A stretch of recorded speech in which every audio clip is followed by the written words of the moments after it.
Hey guys, and welcome back to this channel. In this video, I will be showing you guys how you can add video to your Facebook story. Select the create story button right here. And you are just going to select from your videos the video you want. I'm just going to select this one. And you can add stickers right here if you'd like. You can also adjust the video size.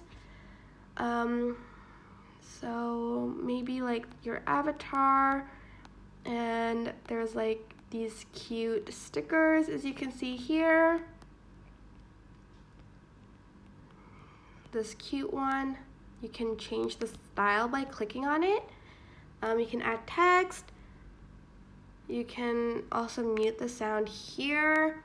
You can add in effects like so. You can trim the video, tag people, draw, add in captions, and make it into boomerang, I guess, but that's pretty much it. You can then just click share to story. I hope this tutorial was helpful for you guys. Don't forget to like, comment, share, and also subscribe to this channel if you haven't done that. If you have any questions, just leave it in the comment section down below, and I will try my best to answer them all. Thank you so much for watching. Bye!